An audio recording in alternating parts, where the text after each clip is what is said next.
ఏం మాట్లాడాలి, ఎక్కడి నుంచి మాట్లాడాలి అన్నది అర్థం కావట్లేదు. ఎందుకంటే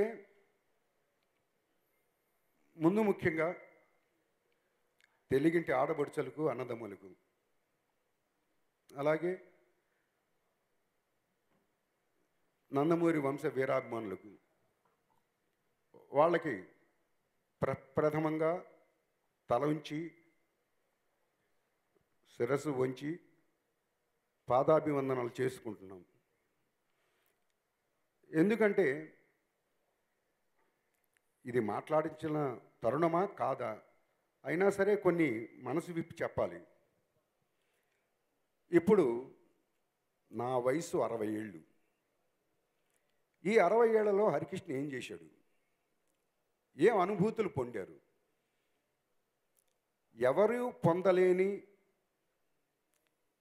ఎవరూ అనుభవించలేని అంటే ఆనంద సమయాలు ఒక మహానుభావుని, నందమూరి అంటేనే రామారావు గారు, ఆయన దగ్గర 30 ఏళ్ళు నేను పనిచేశాను. ఎన్ని అనుభూతులు! హిమాలయ శిఖరాన్ని మించిపోయినాయి. అంత గొప్ప అనుభూతి పొందినవాణ్ణి. ఎన్నో విజయాలు చూసాం ఆయనతో, ఎన్నో పోరాటాలు చూసాం. సినిమా రంగంలో విజయాలు చూసాం. ఒక పార్టీ పెట్టి పోరాటం చేసి దాంట్లోనూ విజయం చూసాం. ఇక ఆనంద సమయాలు సరే, వారి దగ్గర నుంచి పొందింది ఏంటంటే ఎనలేని నందమూరి వంశ వీరాభిమానులు పొందాం ఆయన దగ్గర నుంచి. వెల కట్టలేరు ఎవరైనా సరే. ఇంట్లో డబ్బు ఉందంటే ఇన్కమ్ ట్యాక్స్ వాళ్ళు వస్తారో లేకపోతే దొంగలు వచ్చి ఎత్తుకుపోతుంటారు. కానీ అభిమానం అన్నది ఎవరు తస్కరించలేనిది. అంత గొప్ప అభిమానులు ఆయన ఇచ్చెళ్ళారు ఆంధ్ర రాష్ట్ర ప్రజలందరినీ. నా బిడ్డలకంట అది గొప్ప అనుభూతి. ఇక 30 తర్వాత అది అనుభూతి పొందాను, చూశాను. ఇక 60వ ఏట అంటే నా బాబుతో ఏదో మాట్లాడుతున్నప్పుడు వచ్చింది. నా 60వ ఏట కన్నా ముందే 59 నుంచి 60కి వచ్చేటప్పుడు 59వ ఏట వీరిద్దరి సినిమాలు, హిట్ సినిమాలు చూశాను. ఒకటి టెంపరు, 2 పటాసు. సరే, అది 59కి. 60కి వచ్చేటప్పటికి పేరు జనతా గ్యారేజ్. నా రెండో బిడ్డ జూనియర్. నాకు మీకు 60 ఏళ్ళు వస్తున్నాయి కాబట్టి ఇది నా తరఫుగా గిఫ్ట్ అని చెప్పటం మరి అది ఒక ఆనందం. ఇక 60 వచ్చిన తర్వాత రెండో బిడ్డ హిట్ కొట్టబోతున్నాడు. ప్రజలచే హిట్ కొట్టబోతున్నారు. అది కూడా పూరి జగన్నాథ్ గారి ద్వారా. అదృష్టం. ఇక్కడ ఏంటంటే మనం ఒకటి ఆలోచించాలి. ఇద్దరు అన్నదమ్ములకి చేయటం ఒక పక్కన, ఇక్కడ పటాస్, టెంపర్, మరి అది పూరి జగన్నాథ్ గారిది.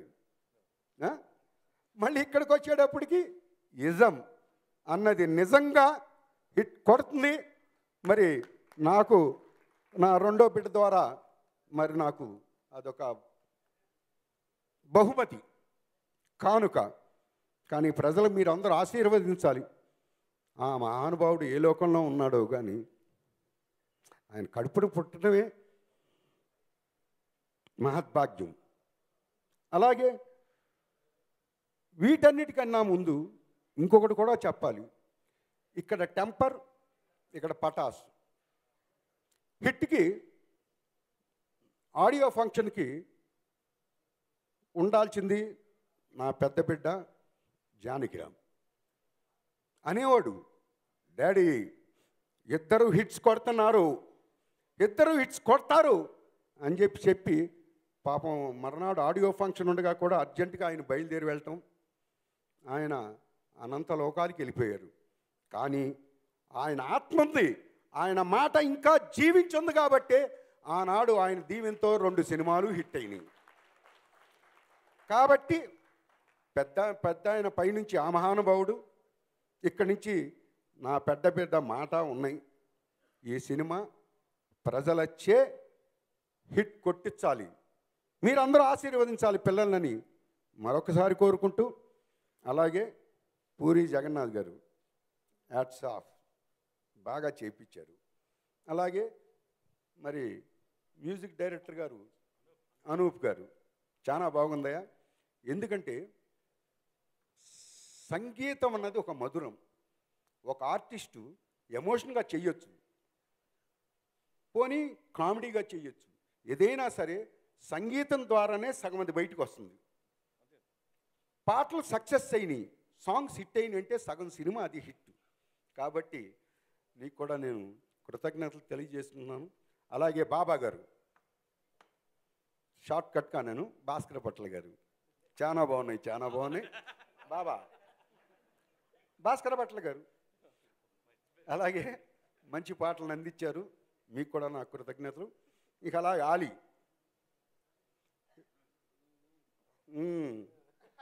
ఇందాకేదో స్టేజ్ మీదే కాడిస్తా అన్నాడు, ఏం ఆడిలేదు, అయినా సరే మీ అందరికీ కృతజ్ఞతలు. అలాగే ఈ సినిమాలో తెర ముందు కానివ్వండి, తెర వెనక కానివ్వండి, పని చేసిన ప్రతి ఒక్కళ్ళకి నా కృతజ్ఞతలు నేను తెలియజేసుకుంటున్నాను.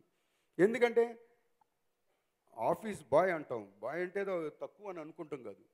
ఆయన ఎమోషన్ చేసినా ఏది చేసినా ఆ టైంలో ఆ ఇచ్చే మంచి టీతో ఎనర్జీ పెరుగుతుంది.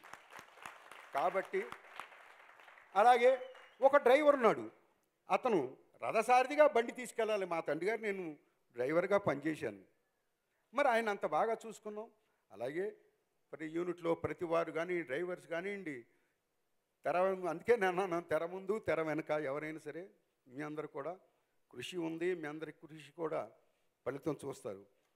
సరే, ఇక దీనికన్నా ముందు పూరి జగన్నాథ్ గారి ఇంటికి వెళ్తే ఏం తీసుకుంటారండి అన్నారు. వారి సతీమణి గారు వచ్చి అంటే, అమ్మ మీరు ఇచ్చినా పర్లేదు కానీ మీరేం తీసుకుంటారు అన్నారు. అంటే, అమ్మా నమస్తే, కాఫీ తీసుకుంటానమ్మా అన్న. నా జీవితంలో నేను మర్చిపోలేనమ్మా, అంత బాగా పెట్టించారు ఆ రోజు. నా కృతజ్ఞత చెప్పాలా మాటలు. నేను ఎప్పుడూ మనసులో మాట చెప్తాను, నేను మనసులో మాట దాచుకోలేను. నేను ఎన్ని నా దెబ్బలు తగిలినా జీవితంలో ఎవరికి తల వంచను, అదొక్కటి మడి చెప్తున్నాను. నెవర్ నెవర్ తల వంచే ప్రశ్న లేదు. తల వంచే వాడినైతే నందమూరి తారక రామారావు కడుపులు పుట్టుండేవాడిని కాదు. ఇవాళ ఆయన మాకు ఇచ్చింది తల వంచి బతకడం కాదు, కృషి చెయ్యి, కృషితో నాస్తు దుర్భిక్షం అన్నారు. అలాగే నా పిల్లలు కూడా ఆ బాటలో వెళుతున్నందుకు మరొకసారి పిల్లల్ని దీవిస్తూ, మరి అలాగే హీరోయిన్ గారు, వాటి పూర్తి పేరు నాకు రాదు కాబట్టి షార్ట్ ఫామ్లో చెప్పేస్తున్నాను, చాలా బాగా చేశారు. లాయి చంపకాయ కొట్టింది నువ్వేనమ్మా, బాగా కొట్టావన్నా, కానీ చాలా బాగుంది, చాలా న్యాచురల్గా ఉంది. కాబట్టి ఇంత టైం తీసి మాట్లాడినందుకు మరి మీరందరూ నన్ను క్షమించమని కోరుకుంటూ, మరి మన యాంకర్ గారి పేరు అనసూయ గారిని కూడా మర్చిపోకూడదు.